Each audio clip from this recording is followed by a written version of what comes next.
बिस्मिल्लाहिर्रहमानिर्रहीम। अस्सलाम वालेकुम। मेरा आप लोगों से वादा था कि मुझे सच कभी भी कहीं भी किसी भी जगह पे नज़र आएगा तो मैं आप लोगों के सामने रखूँगा।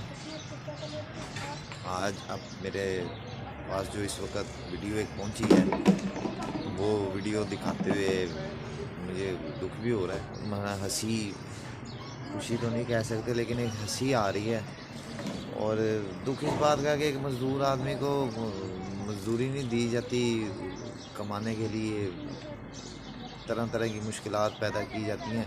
और हंसी मुझे इस बात पे आ रही है कि जो मौजूदा हुकूमत है, जब ये धरने दे रहे थे, जलसे जुलूस कर रहे थे, तो उस वक़्त यही शख्स अपने दिलो जान से और अपनी मोहब्बत के साथ उनके साथ लगा हुआ था, अपना सामान प्रोवाइड कर रहा था और उनके कंसर्ट वगैरह जो है वो क्रिएट कर रहा था। तो अब आज उसी दौरे हुकूमत में जिनके लिए वो इतनी फेवरेबल काम करता रहा, वो इतना जज्बात का और अपने जज्बे का इजहार करता रहा, आज वही लोग और उन्हीं के दौरे हुकूमत में उसके ख़िलाफ़ चार्जेस बन रहे हैं और उसके साथ इस तरह की ज़्यादती तो नाइंसाफ़ी में कंसीडर होगी कि माओ बहनों की गालियाँ। या आप खुद देखें इस वीडियो में, वो आप समझ गए होंगे कि मैं बात कर रहा हूँ डीजे भट्ट की। आप खुद देखें और ख़ुद फ़ैसला करें कि कमरा अदालत में वो इंसाफ की दुहाई किस तरह दे रहा है, किस तरह अपने साथ होने वाली जो मुज़ालम है और जो ज़्यादती है उसको कैसे बयान कर रहा है। तो सच और झूठ तो पता चल ही जाता है। तो उम्मीद करूँगा कि ये वीडियो देख के आप कमेंट्स में अपनी राय से ज़रूर आगाह कीजिएगा और ये भी बताइएगा कि ये सच है कि ये झूठ है। रिफॉर्म्स लेकर आएंगे सर, वो रिफॉर्म्स मुझे नहीं नजर आए। मेरे साथ इस दफा पहले से ज्यादा ज्यादती की गई। पहले वालों ने भी तशद्दुद किया, लेकिन इन्होंने जो मुझे माँ बहनों की गालियां निकाली हैं सर, मैं कहता हूँ मुझे मार देते वहां पर।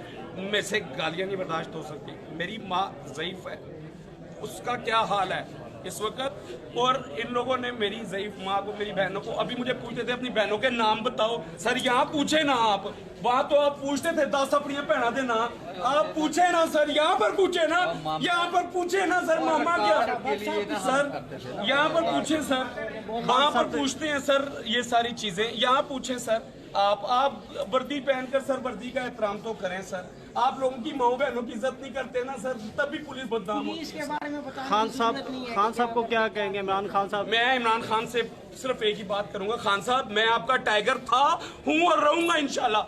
इन चीजों से मुझे फर्क नहीं पड़ता, लेकिन जो जुल्म ज्यादती में साथ हो रही है, कहीं मैं ड्रामा कर रहा हूँ, कहीं खुदा की कसम मैं ड्रामा कर रहा हूँ। इन लोगों ने मेरे साथ जो कल किया, मेरे ऑफिस में सोया हुआ मुझे उठाकर घसीटते, मेरा गला घोंट दिया, मेरे गले से आवाज नहीं करी, पूरी बॉडी मेरी जख्मी है, मेरी कमर उठाकर देखें खींचते घसीटते लेकर मुझे थाने में इस तरह बंद किया जैसे मैं जानवर।